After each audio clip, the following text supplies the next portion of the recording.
Everyone says that breaking into finance is harder than ever. The truth? It's never been easier. Why?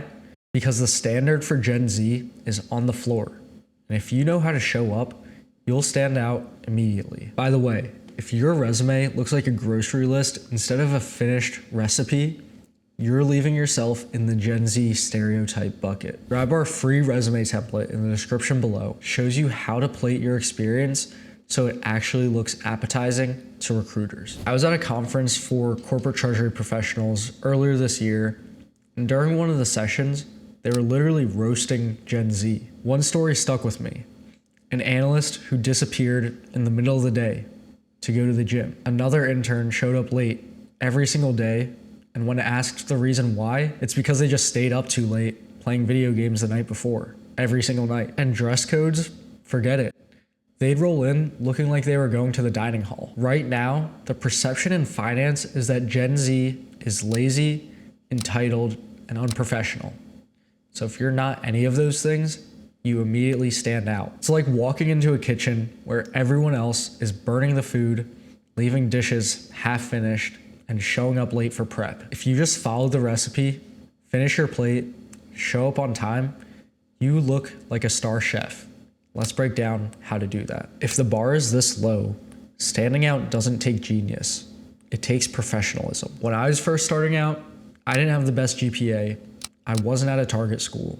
But the one thing that I could control, how I showed up. Dressed in a suit and tie, early to every meeting, and always following up. Think of it like cooking. The basics matter.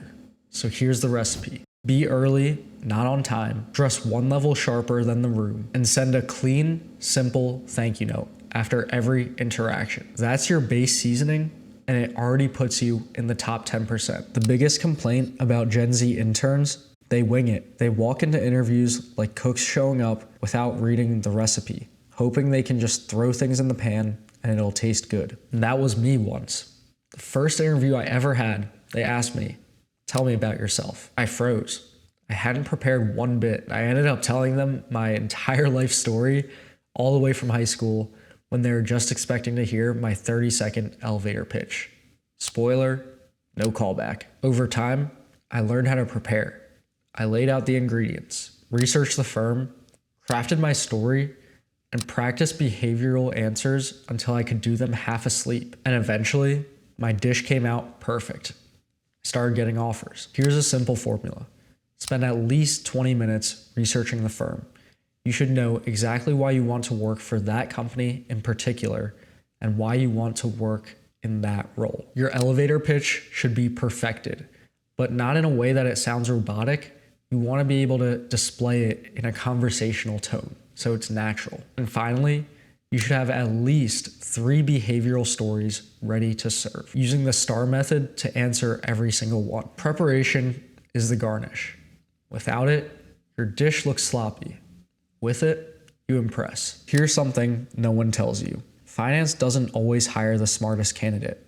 They hire the most reliable one. I've seen students with Michelin-level ingredients, top GPAs, crazy technicals, but no consistency. Meanwhile, one of my friends wasn't the most skilled, but always delivered on time. That's who managers trust. Reliability is like being the line cook that the head chef can always count on. You may not be making the fanciest plates, but your station's always clean and your orders always go out. That trust is worth more than raw talent. So here's the rule. Don't miss deadlines, don't ghost people, and don't promise something you won't deliver. Be the steady cook, the one who always plates. That's how you win offers. Now, let's talk about the elephant in the room. If everyone says Gen Z doesn't belong in the workplace, how do you fight that? You don't fight it, you flip it. When I was breaking in, I constantly felt like I didn't belong. Non-target school, no finance family, no connections. But instead of letting that crush me, I used it. If they expect me to be lazy, I'll be the one prepping early. If they expect me to be clueless, I'll be the one who did my research. That's the play. Don't complain about the stereotype. Use it like a chef uses heat. Too much and it burns you.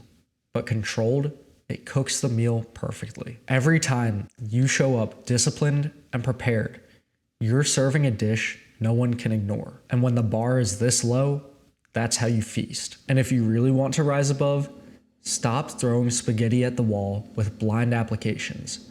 Start networking strategically. Watch this video next on how to network on LinkedIn. That's like skipping the buffet line and getting invited into the chef's kitchen.